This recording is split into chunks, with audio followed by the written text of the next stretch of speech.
तो हेलो दोस्तों, कैसे हो आप सब। आज की ये नई वीडियो बहुत खास होने वाली है, इसलिए आपसे उम्मीद है कि आप इसे पूरा देखेंगे। और अगर आप अधूरा देखते हैं तो वीडियो देखने का कोई मतलब नहीं। तो अपने 5 मिनट निकाल कर वीडियो पूरी देखिए, और चैनल पर नया तो चैनल को सब्सक्राइब कर लिए, वीडियो को लाइक करिए। तो चलते बढ़ते हैं वीडियो की तरफ। अद्भुत शांतिपूर्ण अनुभव के बाद मोंग का मन पूरी तरह बदल गया। उसने अनुभव किया कि शोर, लोगों की बातें उसे परेशान नहीं कर पा रही। मोंग इतना स्थिर था कि विचारों से छू भी नहीं पा रहे थे उसे। इसी अवस्था में मोंग मास्टर के पास लौटा। मास्टर उसका चेहरा देखकर समझ गए कि मोंग का मन नदी के साथ एक हो चुका है और उसकी उदासी धुल चुकी है। मास्टर ने पूछा, अब बताओ, तुम्हें डिस्ट्रैक्शन से, शोर से, लोगों से कोई शिकायत है? मोंक ने चुपचाप अपना सर मास्टर के सामने झुका दिया। एक बार एक जवान मोंक मास्टर के पास आकर बैठा। मन में कुछ असमंजस लिए बहुत देर तक बैठा रहा। मास्टर उसके भाव समझ गए और बोले, तुम परेशान हो, खुलकर अपनी बातें कहो। संकोच करते हुए जवान मोंक ने कहा, मास्टर, मुझे यहाँ शांति नहीं मिल रही है। मैं यहाँ ठीक से अभ्यास नहीं कर पा रहा। मैंने देखा है कि कुछ ही लोग हैं जो अभ्यास के लिए गंभीर हैं, बाकी सब इधर उधर की बातें करते हैं। नौजवान मोंक ने साहस करके कहा, मास्टर, मैंने देखा है कि कुछ लोग मेरे लिए नकारात्मक बातें करते हैं, मुझे परेशान और डिस्टर्ब करने की कोशिश करते हैं, जिससे मेरा ध्यान बार बार टूट जाता है।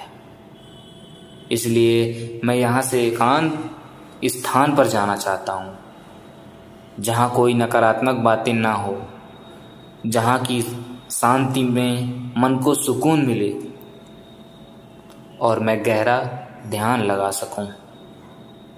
मास्टर शांत रहे। वह मोंक की इच्छा से सहमत नहीं थे। मोंक ने फिर कहा, मास्टर, मुझे यहाँ बहुत डिस्टरबेंस है, आप ही मुझे कोई शांतिपूर्ण जगह भेज दीजिए।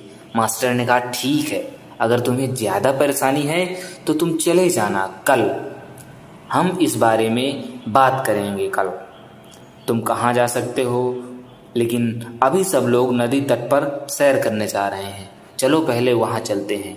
यह कहते कहते मास्टर के चेहरे पर मुस्कुराहट आ गई, और जो नौजवान मोंक नहीं देख पाया, मास्टर सारे शिष्यों के साथ नदी किनारे गए। हर कोई ग्रुप बनाकर बैठा था, लेकिन शिकायत करने वाला मोंक अकेला रह गया। तभी मास्टर उसी जवान मोंक के पास गए और बोले, मेरी बात ध्यान से सुनो। तुम यहाँ नदी के तट पर बैठकर मेरा आखिरी काम करो। नदी में जो लहरें बन रही हैं, जो बुलबुले बन रहे हैं, जो पत्ते सतह पर तैर रहे हैं, तुम केवल और केवल उन्हें ऑब्जर्व करो। इस तरह अपने मन को जब पानी से भर लो, मेरे पास आना। इतना कहकर मास्टर दूर चले गए। मोंक ने सिर हिलाया और पानी की ओर देखने लगा। फिर थोड़ी देर बाद सोचा कि मैंने मास्टर को हामी तो भर दी, लेकिन मैं इस पानी को अपने मन में कैसे भरूं? पता नहीं मास्टर मुझसे क्या चाहते हैं। फिर उसे याद आया कि मास्टर ने नदी के पानी पर 3 चीज़ें देखने को कहा था। यही सोचकर मोंक बहती नदी को देखने लगा। थोड़ी देर में उसने देखा कि नदी को छोड़कर उसका मन हर जगह भाग रहा है, या उसका ध्यान आसपास के लोगों की बातों पर जा रहा है।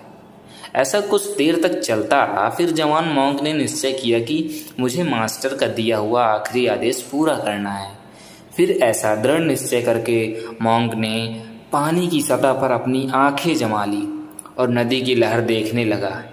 एक लहर चलती है, फिर वही दूसरा रूप ले लेती है, पत्थर से टकराती तो कुछ बुलबुले उठते। बीच बीच में विचार भी आ रहे थे, लेकिन अब उनकी आवाज़ धीमे पड़ने लगी। मोंक के लिए धीरे धीरे ऑब्जर्व करना और आसान होता गया। फिर नदी के अलावा कुछ नहीं बचा। मोंक ने पाया कि उसे अपने आप ही पानी की कलकल की आवाज़ सुनाई दे रही है।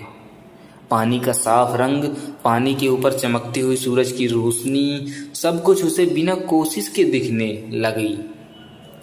नदी की सतह देखते देखते मोंग ने अचानक पानी का वेग, पानी की शीतलता अपने अंदर महसूस की। उसका मन नदी के पानी जैसा ठंडा हो गया और मोंग को ऐसा लगा कि नदी का पानी उसके मन की सारी शिकायतें, डर और शर्तें बहाता जा रहा है। उसकी आंखें कब बंद हो गई मोंग को पता ही नहीं चला। अब वह पूरी तरह प्रेजेंट मोमेंट में था। मोंग नदी के साथ एक हो चुका था। कोशिश, निराशा, सब कुछ इस पल की शांति में घुल चुकी थी। मोंग ने जब आंखें खोली तो सब जा चुके थे और दोपहर होने वाली थी। मोंग भी आश्रम लौट आया, लेकिन इस बार उसके चेहरे पर शांति और चाल में विश्वास था। वह सीधे मास्टर के पास गया। मास्टर ने देखा कि मोंग के चेहरे पर स्थिरता है, उदासी है और टेंशन गायब हो चुकी है। मतलब उसका चेहरा एकदम स्थिर है और उसकी जो उदासी थी, जो टेंशन थी, सब गायब हो चुका है। मास्टर ये सब देखकर बहुत खुश हुआ और बोले, अब बताओ, जाना चाहते हो? मोंग निशब्द था। मन में ना जाने की कहीं इच्छा थी, ना कोई सवाल, ना कोई असंतुष्ट। मास्टर ने फिर पूछा, अच्छा बताओ, आज तुम्हें किसने परेशान किया? किसी ने तुम्हारी बुराई की? मोंग खुद आश्चर्य कर रहा था। आज इन चीज़ों ने मुझे छुआ भी नहीं। मास्टर ने पूछा, अच्छा यह बताओ, तुम शांत कैसे हुए? दृढ़ निश्चय तो शोर से ज़्यादा ध्यान जरूरी है। मोंग ने कहा, मास्टर, मैंने ध्यान किया कि विचारों से ज़्यादा मेरे लिए नदी की लहरें ज़रूरी हैं। यह मेरे लिए आखिरी काम है, इसके अलावा कुछ मायने नहीं रखता। मास्टर ने कहा, बहुत अच्छी बात है। यही पहला लेसन है कि विचारों को जीतने के लिए हमें दृढ़ निश्चय करना पड़ता है। खुद को आदेश देना पड़ता है कि प्रेजेंट मोमेंट में ज़्यादा कुछ कीमती नहीं है। सब कुछ छोड़ना पड़ता है और ये हमारा जो प्रेजेंट मोमेंट है, इससे ज़्यादा कीमती कोई चीज़ नहीं है। मास्टर ने कहा, तुम इस बात को अच्छे से समझ लो कि तुम जहाँ भी जाओगे अपना मन साथ लेकर जाओगे। अब तो तुम अपने अनुभव से जान चुके हो कि तुम दृढ़ निश्चय से ही विचारों की आवाज़ को धीमा करके प्रेजेंट में आ सकते हो। इसके साथ साथ तुम यह भी अनुभव कर चुके हो कि तुम्हारे भीतर की जमी हुई शिकायतें प्रेजेंट मोमेंट में आने से खुल जाती हैं। तो तुम जितना प्रेजेंट मोमेंट में जाओगे, प्रेजेंट मोमेंट में जितना तुम आसपास की झंझट छोड़ करके इस जो समय चल रहा है, इस प्रेजेंट समय में आओगे, मन को उतना ही अपने अधीन करते जाओगे। यही प्रेजेंट मोमेंट तुम्हारी हर शिकायत, हर विचलन का सॉल्यूशन है। मास्टर ने कहा, कुछ लेसन और समझो। दूसरा लेसन है कि मन की खासियत है कि वह शांत नहीं होता, ना ही वह शांत होना चाहता है, क्योंकि मन शांत होगा तो इसका अस्तित्व खतरे में आ जाएगा। इसलिए जैसे ही तुम शांति के नज़दीक आओगे, वैसे ही यह मन एक चाल चलेगा। वह हार मानने से पहले दूसरों की कमियां निकालना और खुद को श्रेष्ठ समझना शुरू कर देता है, क्योंकि अहंकार दूसरों में बुराई देखकर ताकतवर होता है और फिर मन विचारों से घिर जाता है। इसलिए जब दो मिलते हैं तो तीसरे की बुराई करने लगते हैं। जब इंसान अकेला बैठता है तो दूसरे के बारे में सोचता है, उसकी कमियां देखने लगता है और अपनी सोच में खुद को साबित करने लगता है कि देखो मैं कितना बढ़िया हूँ, मैं दूसरे कितने बुरे हैं, मुझे परेशान करते हैं, इसमें मेरी तो कोई गलती नहीं है। ये सब मन की चालें हैं, इनसे बचो, क्योंकि तुम हमेशा दूसरों से शिकायत करते रहोगे। मास्टर ने कहा, अगली बात याद रखो, शिकायत करने वाला मन कमज़ोर होता है और कमज़ोर मन कभी शांति को नहीं पाता, प्रेजेंट मोमेंट में नहीं आ पाता। तुम अगर शिकायत करते रहोगे तो तुम्हारा मन कभी भी प्रेजेंट मोमेंट में नहीं आ पाएगा। तुम जहाँ भी जाओगे अपना मन साथ लेकर जाओगे, इसलिए सावधान रहो। अकेले में बैठकर कभी किसी में कमी मत देखो। मास्टर के शब्द सुनकर मोंग पूरी तरह मौन हो गया और आत्मनिरीक्षण करने लगा।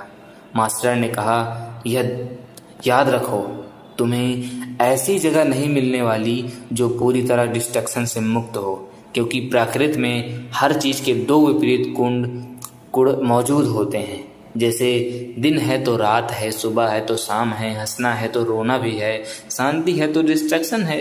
यानी ऐसी कोई जगह नहीं है जो पूरी तरह शांत हो, और इसका मतलब ऐसी भी कोई जगह नहीं है जो पूरी तरह अशांत हो, जो तुम्हें परेशान कर सकती हो, जहाँ पर विचलन है। डिस्ट्रैक्टिबल प्रेजेंट मोमेंट में आने पर अनुभव होता है। इसीलिए मैंने सबसे पहले तुम्हें नदी की लहरों को देखने को कहा। मास्टर ने कहा, अब तुम जान चुके हो कि अगर तुम्हारा ध्यान के प्रति दृढ़ निश्चय है तो तुम अंदर और बाहर के शोर को जीत सकते हो। मॉन्क ने सर झुकाकर हामी भरी और कहा, मास्टर, अब मैं समझ गया हूँ कि मुझे जहाँ भी जाना है अपना मन लेकर जाना है, और मैं प्रेजेंट में रहकर ही अपने मन को जीत सकता हूँ। दोस्तों, एक जवान लड़के ने कल्पना शक्ति से अपना जीवन बना लिया, और आप भी इस इम्यूनिटी पावर का इच्छा शक्ति के साथ प्रयोग करके नया भविष्य बना सकते हो। ठीक है, आप ऐसी ही कहानियाँ देखते रहिए। आपको इच्छा और शक्ति, कल्पना शक्ति को अपने जीवन में अप्लाई करने में मदद मिलेगी। अभी देखिए या बाद में इस वीडियो को सेव कर लीजिए, शेयर कर लीजिए, चैनल को सब्सक्राइब कर लीजिए। ऐसी ही वीडियो आपको इस चैनल पर मिलती रहेंगी। एक बार फिर जाते जाते कहता हूँ, आपने अगर पूरा वीडियो देख लिया है तो आपसे विनती है कि चैनल को सब्सक्राइब करना मत भूलिए। मिलते हैं अगले नए वीडियो में, तब तक के लिए अपना ख्याल रखिए। धन्यवाद।